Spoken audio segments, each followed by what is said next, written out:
할렐루야. 네, 반갑습니다. 잘들 지내셨는지 모르겠네요. 지난 봄철에는 미세먼지 때문에 전부 다 우리 신경들이 글루가 있었고, 그리고 나서 곧바로 폭염이 찾아왔었죠. 그리고 폭염이 이제 끝나갈 때쯤 태풍이 올라오고, 태풍인 줄 알았더니 허풍으로 끝나면서 또 폭우가 계속 또 이어져서 이런저런 날씨 관계로 올 한 해 그렇게 편치는 않았던 것 같습니다. 그런 가운데서 향림교회에서 이제 7월 중순쯤에 농아를 와가지고 열심히 땀 흘리면서 일한 관계로 농사에는 큰 지장 없이 평년작은 이렇게 이룰 걸로 생각을 합니다. 뭐 다른 어려움은 없이 또 우리 교우들 늘 기도해 주셔서 저희 자매교회인 들녘교회 잘 있습니다. 이제 권사님 저희 교회 여러분들이 계신데 요즘에 권사님 세 분 때문에 저도 지금 고민에 좀 많이 좀 힘들어하고 또 속상해하고 어떻게 할까 이렇게 염려를 하는 중에 있습니다. 한 분 권사님은 세 분이 다 80이 넘으셨는데 동네 이장님하고 분쟁이 이렇게 생기셨어요. 당신네 담장이 늘 이렇게 좀 좁게 돼 있는데 길이 그곳에 지나다니는 차들이 이렇게 건드려 가지고 담장이 좀 넘어갈 지경에 있다 보니까 그분이 면사무소에 신청을 해갖고 다행스럽게 담을 좀 보수해 주는 쪽으로 이렇게 결정이 돼서 담을 고치려고 하는데. 갑자기 다 준비가 담장도 헐어내고 이제 세우려고 할 때쯤 이장님이 나타나서 측량을 해야 된다. 권사님이랑 이장님은 바로 길을 중간에 놓고 앞뒤 이렇게 같이 바라보던 분들인데 그동안 뭐 온누이처럼 다들 잘 지내셨는데 갑자기 이렇게 심사가 어떻게 좀 꼬이셨는지. 그거를 허락을 안 해주는 거였습니다. 무슨 여러 가지 동의서가 있어야 된다, 뭐 등등 트집을 잡아가지고 그러니 이제 권사님이 잠이 안 오셨죠. 담장까지 다 뜯어놨는데 그리고 다 무료로 정부에서 이제 세워주기로 돼 있는데 다른 사람도 아니고 그동안 잘 지내던 이장님이 면사무소에 또 이의 신청을 해갖고 그것이 못 지어지게 되니까 근심 중에 계속 계시다가 저한테까지 찾아와서 해결 좀 해달라고 하는데 저랑도 무척 친한 이장님이셨고 또 우리 교회 이장 권사님 사안을 가서 보니까 정말로 이게 이미 빨리 해결은 돼야 되겠는데 방법이 묘연하게 떠오르지를 않고 있었습니다. 누구 편을 들기가 참으로 어렵게 지금 돼 있었습니다. 서로 이렇게 주고받던 옛날 그 사이가 다시 복원됐으면 좋겠는데 이장님은 이장님대로 우리 권사님한테 속상한 게 있었던 것 같고 또 우리 권사님은 이장님한테 저렇게 하는 태도에 대해서 못마땅해해서 서로가 욕을 하면서 아주 지금도 계속해서 해결이 안 되고 권사님은 교회 와서 맨날 우시기만 하시고 이거 어떻게 지금 해결해야 될지 좀 타협을 좀 보려고 많이 노력을 하고 있는데 아직도 지금 해결이 안 된 그런 게 하나가 있고요. 그리고 또 한 분의 권사님은 교회 오시면은 오셨다가 집에 갈 때까지 저한테 한 8번인가 인사를 합니다. 근데 인사할 때마다 처음 보는 듯이 이렇게 인사를 하시는 거예요. 우리 목사님하고 저를 알아보시긴 하는데 인사한지를 잊어버리시고 또 인사하고 갈 때까지 8번 정도 인사를 하고 가시고 계십니다. 그리고 또 한 분의 이제 권사님은 그분도 이제 80이 넘으셨는데 최근에 이렇게 좀 다들 혼자 사시는 분들이시니까 마을 회관에 자주 가시고 그러면서 막걸리를 이렇게 좀 배우신 것 같아요. 근데 드시는 것까지는 괜찮은데 한 잔 드시고 나면은 또 달라는 것이었습니다. 그래서 사람들이 아까 마셨잖아 그러면 내가 언제 마셨어? 나 안 마셨어. 그러면서 또 달라고 하니까 마을 사람들이 그 또 한 잔 주시고 그렇게 하면서 세 잔, 네 잔, 뭐 다섯 잔까지 나는 처음 마시는 거야 이렇게 하시면서 계속 마시는 우리 권사님 세 분이 지금 계속 계셔서 좀 그 마을에서 처음에는 아유 교인 권사님이 왜 저러실까 걱정들을 많이 하시면서 흉이 되기도 했는데 이제 마을 분들도 그 상태를 짐작하시고 나서 다들 이렇게 안쓰럽게 그 권사님을 좀 같이들 좀 돌보시고 계신데요. 어쨌든 그런 그 권사님 세 분만 이렇게 건강하셨으면은 큰 어려움 없이 좀 잘 지낼 수 있을 것 같은데요. 뭐 교회는 그런 대로 다들 좀 편안하게 잘 좀 지내오고 있습니다. 저는 지난주에 그 두 번씩이나 그 서울에 이렇게 올라올 일이 있었습니다. 한 번은 청와대 앞에서 그 기자회견을 하기 위해서였고 또 다른 한 번은 그 다음 날 여의도 국회 앞에서 또 집회를 하기 위해서 그 올라오게 됐었습니다. 내용은 둘 다 그 농업에 관련된 것이었습니다. 청와대 앞에서는 그 먹거리와 관련된 시민단체 대표들인 모두 그 네 분께서 도저히 이제는 그 어떻게 할 방법이 없다. 이렇게 하는 방법 외에는 없으니까 우리 이곳에서 실려 나갈 때까지 여기 주저앉고 그리고 그것 가지고도 안 될 것 같으니까 우리가 곡기를 끊겠다. 그래서 네 분께서 단식 농성을 하기 위해서 그 처음에 출발하는 그런 그 기자회견이 있었는데요. 애초에 저에게도 그 거기에 단식 농성을 함께 하자고 하는 제안이 있었습니다. 그러나 안타깝게도 저는 그거를 좀 받아들일 수가 없었습니다. 문제 의식이나 시기성 그리고 명분 다 동의도 되고 또 최근에 그렇지 않아도 배가 많이 좀 나오고 있어서 살도 한번 뺄 겸 그 나도 농성에 참가해 볼까 그 단식에 그런 유혹도 이렇게 있기는 했지만 저 개인적인 그런 그 사정이 도저히 그 지금 때 농성을 하기에는 적절치가 않았습니다. 단지 미안한 마음으로 지지하고 지원하는 것으로 제 역할을 한정지을 수밖에 없었는데요. 그 네 분은 지금도 단식 7일째를 이렇게 그 맞으면서 오늘까지도 꿋꿋하게 농성을 이어오고 있습니다. 아마 사회부에게 좀 부탁을 좀 드려서 거기도 한번 좀 들러보셔야 되지 않을까 오늘 또 요청을 한번 좀 드리고 가려고 생각하고 올라왔습니다. 다음 날인 그 지난주 화요일에는요 동네 농민들과 함께 여의도 농민 집회에 이제 참석을 하게 됐습니다. 이번 정기국회에서 쌀값 보장 등을 요구하기 위해서였는데요. 그 거기에 이제 구호가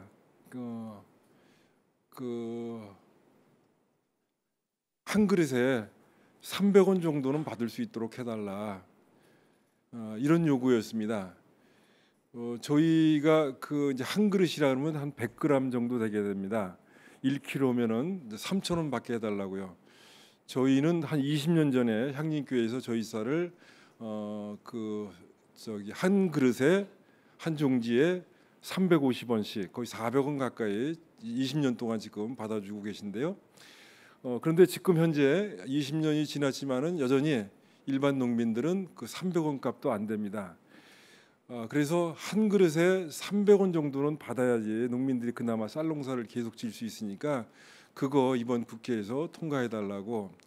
아직도 1kg에 3,000원. 그러니까 한 가마에 그 3824 24만 원 이렇게 좀 받게 해달라고 하는 건데 지금은 이제 16만 원 정도의 거래가 계속 이어지고 있습니다. 그래서 그런 요구들을 이렇게 하기 위해서 지금 그 김장을 한참 그 밭을 좀 가꿀 때고 또 추수기에 접어들었기 때문에 매우 바쁜 시기에 임에도 불구하고 농민들은 이 아스팔트 농사를 짓기 위해서 전부 다 그 노구를 그 젊은 사람도 없습니다. 그 노구들을 이끌고 올라오는 그 농민들을 그냥 곁에서 지켜볼 수만 없어서 연이틀 저도 같이 이렇게 동행하게 되었습니다. 작년쯤에 좀 스스로 좀 다짐한 것이 있었습니다. 아마 그 이제 촛불 정권이 그 이렇게 들어섰고 자칭 그 이렇게 좋은 정권이 들어설 때쯤 세웠던 그런 계획이 있었는데 이제 가급적이면은 서울에 그 올라가는 것을 좀 줄여야 되겠다. 먼 곳은 가능하면 그 이렇게 가지 않았으면 좋겠다. 동네에서 지역에서 좀 많이 지내는 시간들을 앞으로 좀 가져야 되겠다.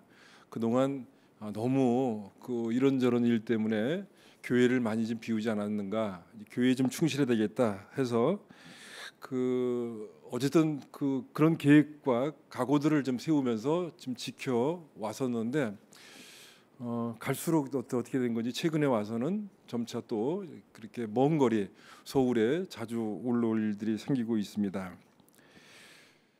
그 이제 차를 타고 쭉 뭐 지나가다 보면은 농촌의 모습 모두가 다 보면 참 아름답다, 그럴싸하게 심지어는 화려하기까지도 해 보일 때가 많이 있습니다. 적어도 지금 농촌의 겉모습은 이렇게 화려하고 좀 아름다운 것이 사실입니다. 하지만 그 속을 이렇게 들여다보면요, 정말로 말로 표현할 수 없을 정도로 까맣게 타서 짓뭉개져 있는 상태라고 이렇게 말씀을 드릴 수 있을 것 같습니다. 농자는 이제 천하지 대본이 아닌 그런 세상입니다.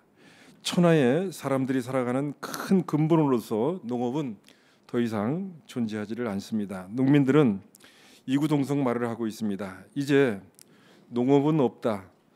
농민은 사라지고 농촌은 죽었다. 농민이 농업을 해서 농촌에서 먹고 살 수도 또 사랑구실도 할 수 없다.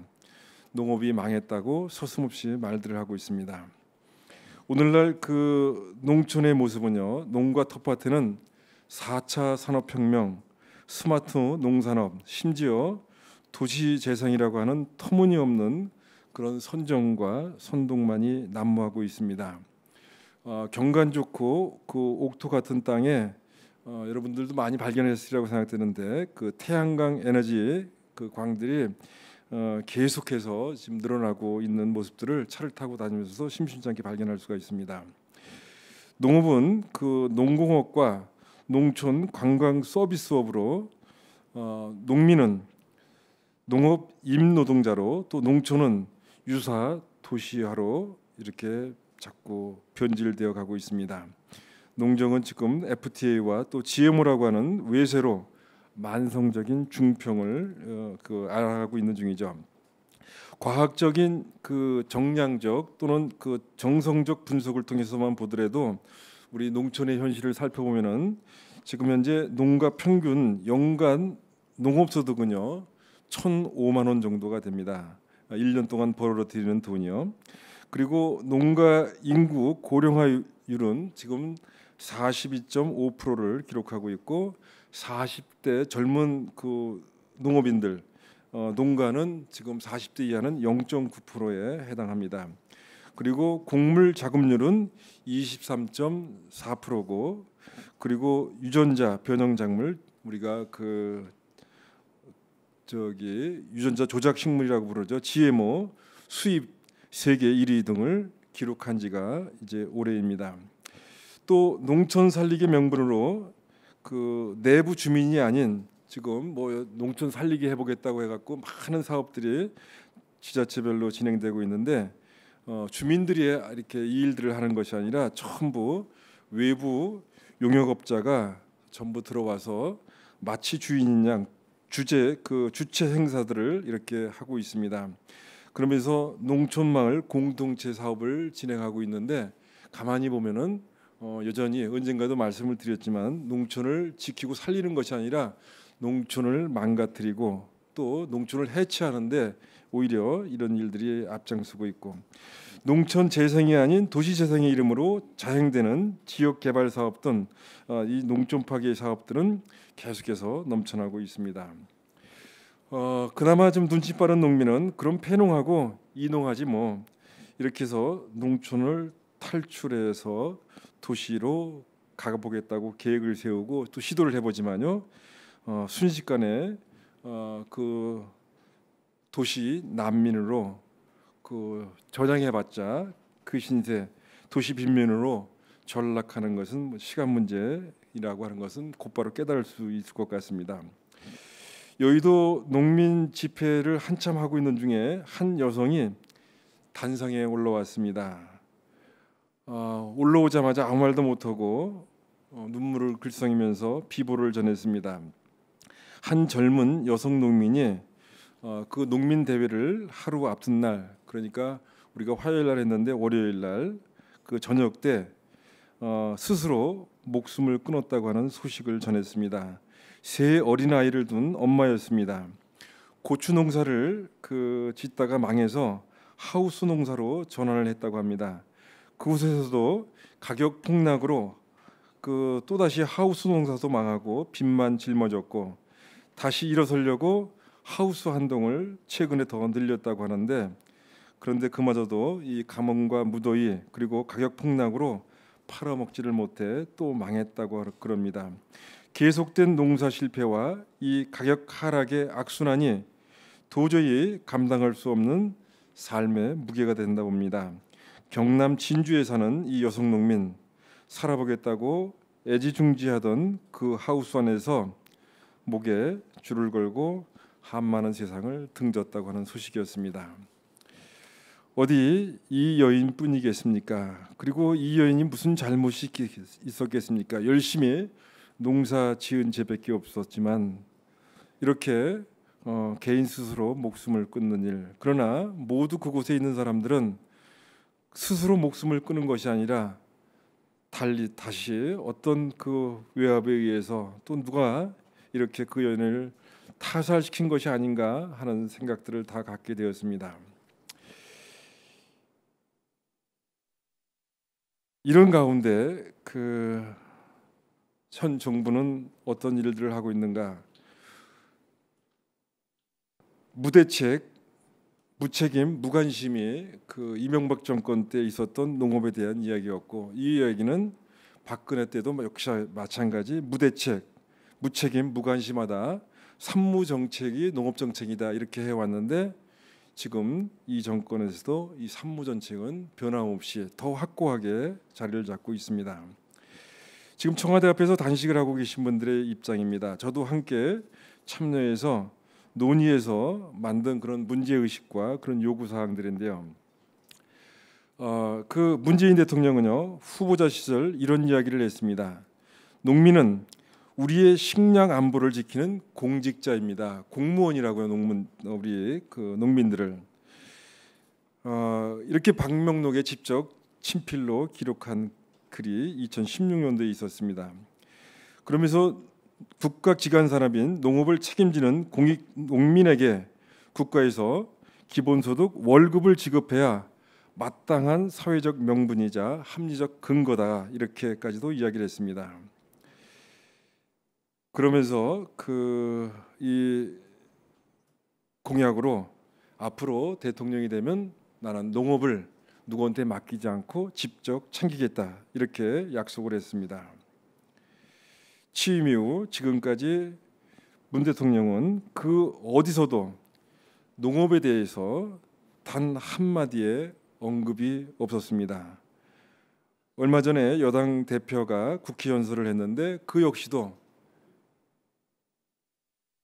대표 연설에서 농업에 대한 이야기는 단 한 단어도, 한 줄이 아니라 단어도 나오지 않았습니다. 우리는 촛불이 승리했듯이 그로부터 비롯된 이 개혁이 국민의 뜻대로 전부 다 모두가 다 성공하기를 바라고 있는 것은 너나 할 것 없이 농민들도 똑같은 심정입니다. 국민의 힘으로 만들어낸 가장 강력한 개혁, 이 가능성을 가진 정부 잘해주기를 바라죠. 그러나 등장했지만은 민생의 많은 분야, 특히 국민 먹거리, 농업과 농촌 분야에서는 개혁이 아닌 구태와 적폐의 연장, 확대만 계속해서 확인을 하고 있습니다. 개혁을 이끌 이 문재인 정부의 초대 농식품부 장관 김영록이라고 하는 분이었죠. 어떤 분이었나, 우리는 그때 기대가 상당히 많았었지만 전혀 농업의 가치와 그리고 비전을 가진 전문가라고 하기보다는 오로지 농공행상과 보훈, 인사 이런 차원에서 그 사람을 장관으로 앉혔습니다. 어이가 없었지만은 그래도 어쨌든 됐으니까 잘 해주기를 바랬습니다. 그리고 또 신께나 쓰고 또 이쪽 진영에서 열심히 했던 나주시장이라고 하는 분이 있었습니다. 신정훈이라고 하는 비서관이었는데 그 비서관 또한 같이 문재인 정부와 함께 들어갔다가 이 두 사람이 지난 6.13 지방선거에 똑같이 이렇게 출마하기 위해서 자리를 박차고 나왔습니다. 그런데 두 사람이 공교롭게도 전남지사 자리를 가지고 서로가 경쟁을 하게 되고 또 유례 없이 또 싸우는 장면들을 보게 되었습니다. 많은 사람들이 그 당시에 농업 일을 일으키겠다고 해서 지방선거 때 다들 나가고, 그리고 나서 한 5개월에서 6개월 동안 장관도 세우지 않았고 비서관도 자리를 비웠습니다. 도대체 이해가 되질 않았습니다. 어떻게 그 농업이라는 자리에 저렇게 오랫동안 비우고 있었던 건가? 저는 그렇게 생각했어요. 비로소 이제서 문재인 대통령이 그 약속 공약을 지키나 보다. 다른 사람한테 안 맡기고 자기가 직접 챙기기 위해서.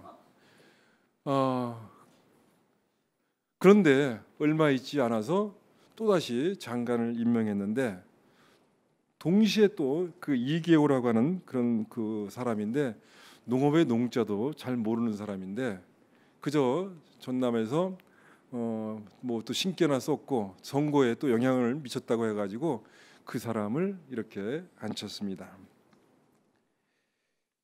개혁 책임자가 아니라 보훈 인사가 전형적으로 또 농촌 분야에서 나타났습니다.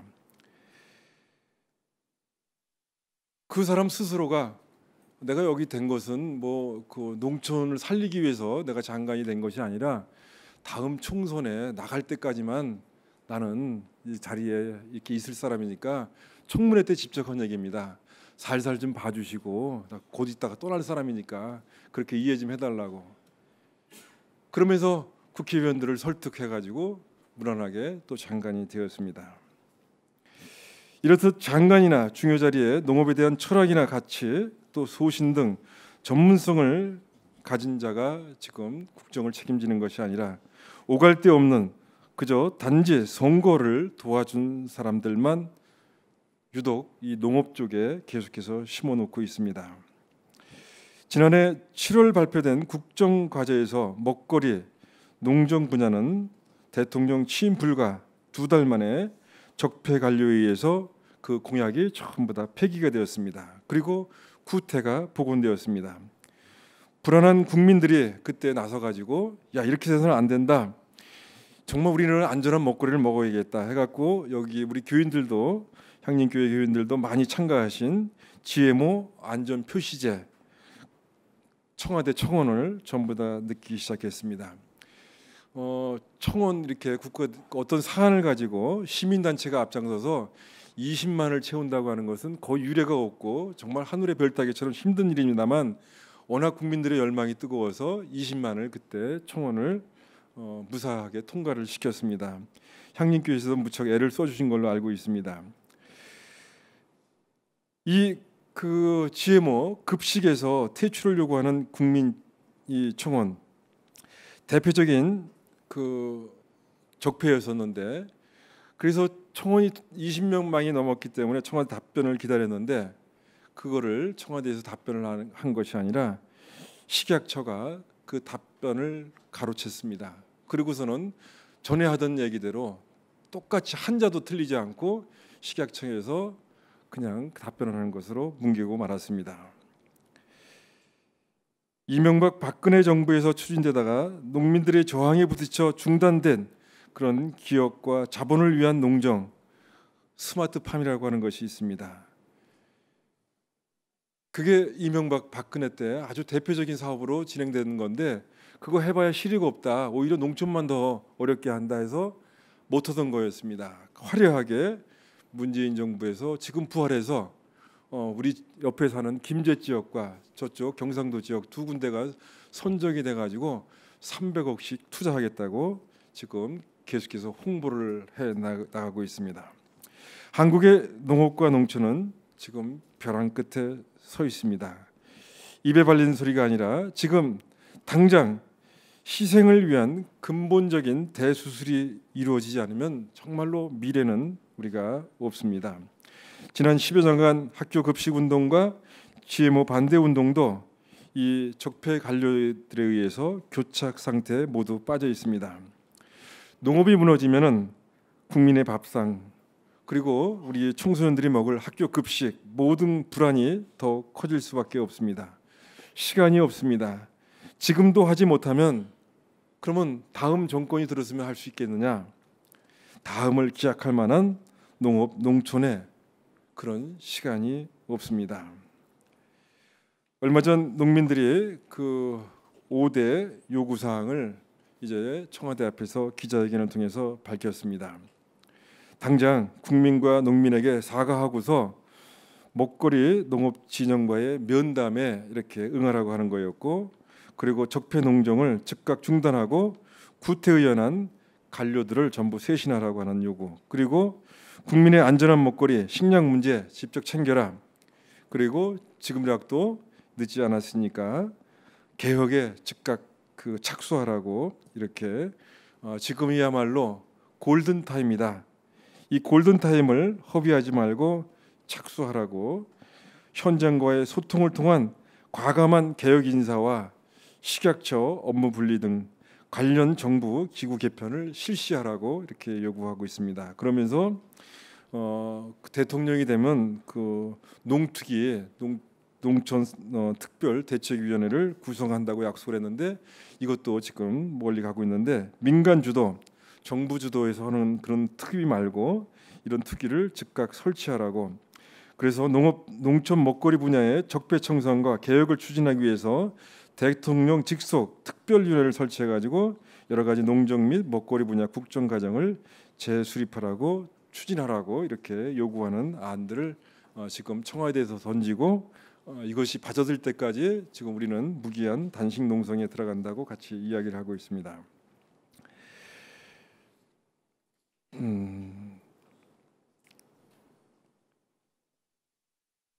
최근에 그 모두의 관심은 그 집값 문제에 이렇게 가 있는 것 같습니다.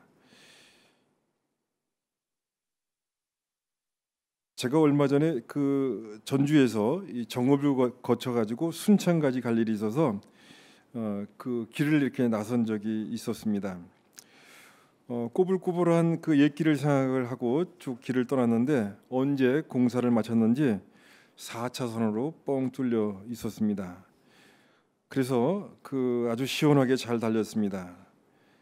그렇게 늦지 않은 밤이었는데, 그런데 그 길을 한 10여 분간 이렇게 쭉 달려나갔는데도 길 양쪽 어디에도 양쪽에서 어디에도 차 한 대조차도 이렇게 발견할 수가 없었습니다.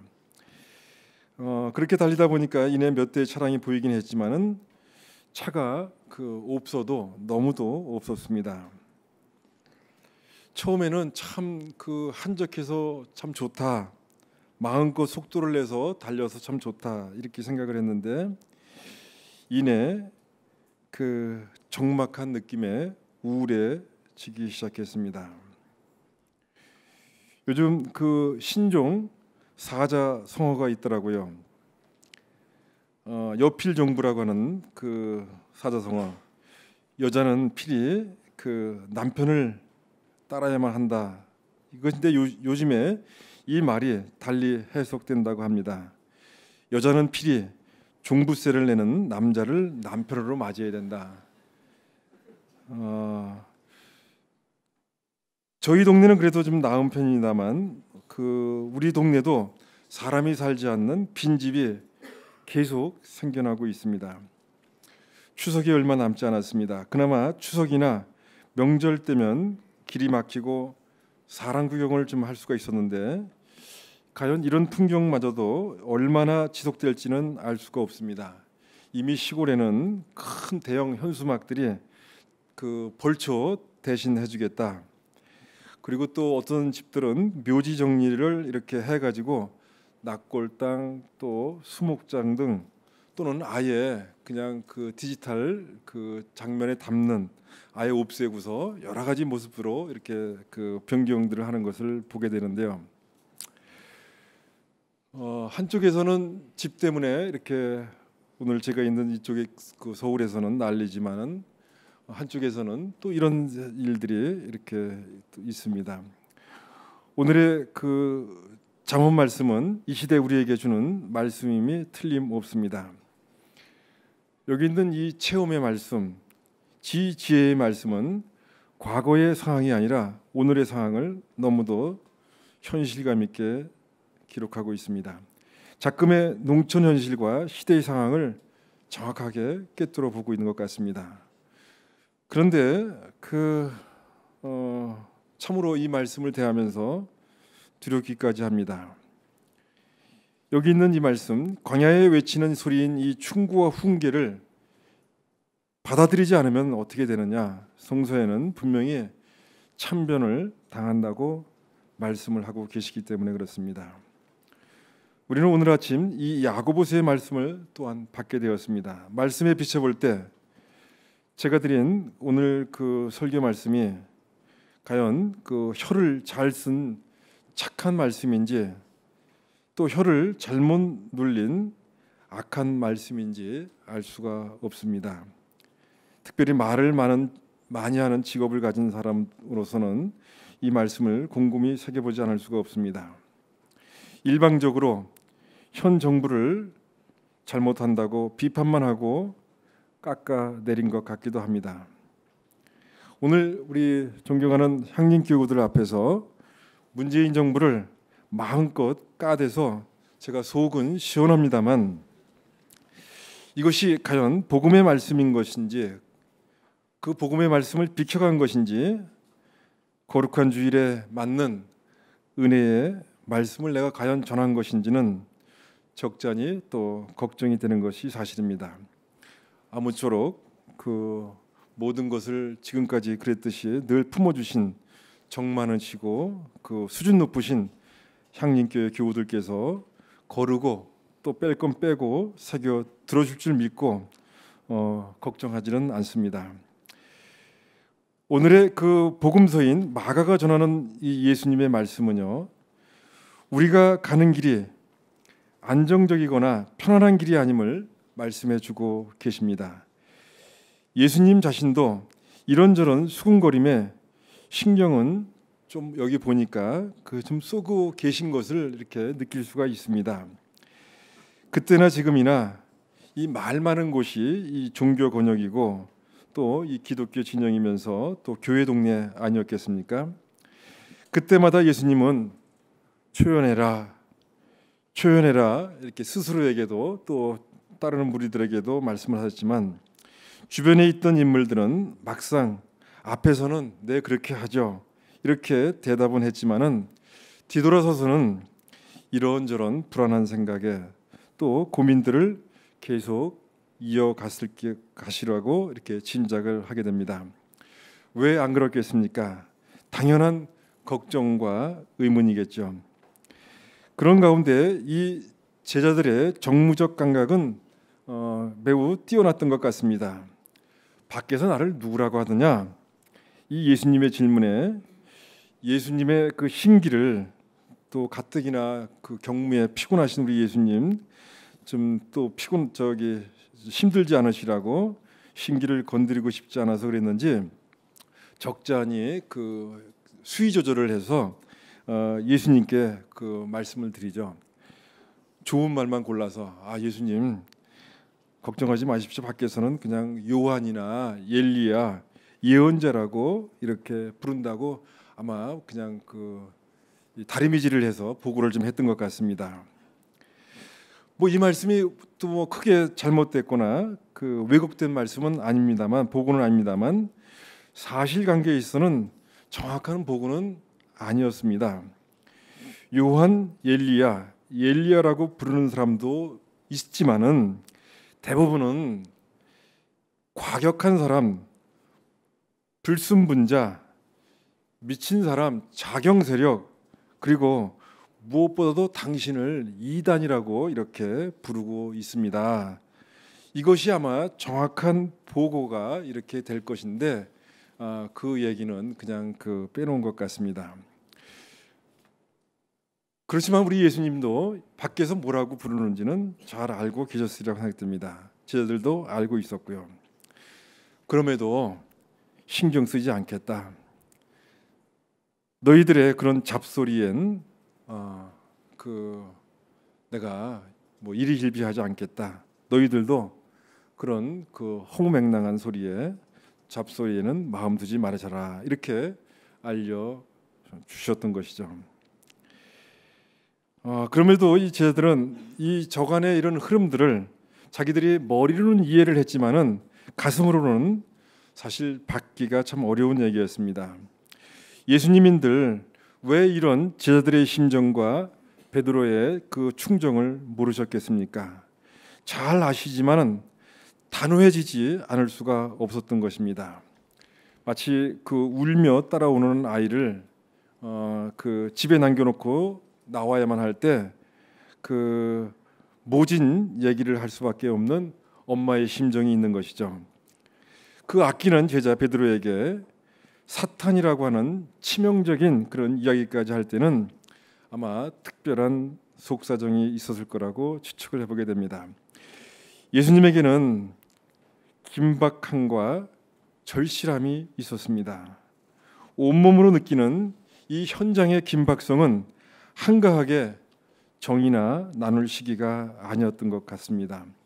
예수님은 나를 비롯해서 나를 따르는 무리들이 지금은 누울 때가 아니라 박차고 나아갈 때라고 하는 그런 상황 인식을 하고 계셨습니다. 예수님은 오늘 하나님의 일과 사람의 일을 지금 분리하고 계십니다. 저도 일의 성격 또 일의 내용에 따라서 분리는 할 수 있다고 봅니다만 오늘날의 세상에서 물건 쌓듯이 딱딱 하나님의 일과 사람의 일을 정확하게 나눌 수 있는 것은 그런 문제는 아니라고 봅니다. 문제는요, 이 상황 인식에 대한 자세와 태도일 것이라고 이렇게 여겨집니다. 지금이 웃을 때인지, 그리고 그냥 기다려봐라, 기다리면은 가만히 있어라, 그러면 다 잘 해결될 거다, 이럴 때인지, 분노하고 저항할 때인지, 이런 상황 인식이 어떠냐에 따라서 우리는 자칫 예수님으로부터 듣지 못할 꾸중도 들 수 있고, 그리고 흐뭇해하는 그런 모습도 발견할 수 있을 것 같습니다. 우리가 때로는 내가 정말 하나님의 일을, 사람의 일을 안 하고 이 일을 열심히 해야 되겠다, 이렇게 하는데도 그것이 하나도 하나님의 일이 아닐 수도 있고 그저 사람의 일일 수만도 있을 때가 있을 겁니다. 우리 시대는 안정된 사회라고 하기보다는 매우 불안한 사회라고 여겨집니다. 내일 모레면 이제 추석이 다가오지만요, 고향을 찾지 못하는 사람들이 너무도 많이 있습니다. 하늘 감옥이라고 하는 그런 곳에 계신 분들, 그리고 땅의 감옥에서 또 계신 분들도 너무도 많이 계십니다. 어쩌면 이 농촌의 삶보다도 도시의 삶이 더 고달픈지도 모를 일입니다. 그러나 지금 농촌은 이 꿈틀거림도, 이 아주 그냥 조금이라도 움직일 수 있을 그런 힘조차 다 빠져 있을 정도로 어떤 고단함이 아닌 고요와 침묵 속에 저물어 가고 있는 것이 정확한 현실이 아닐까 생각을 합니다.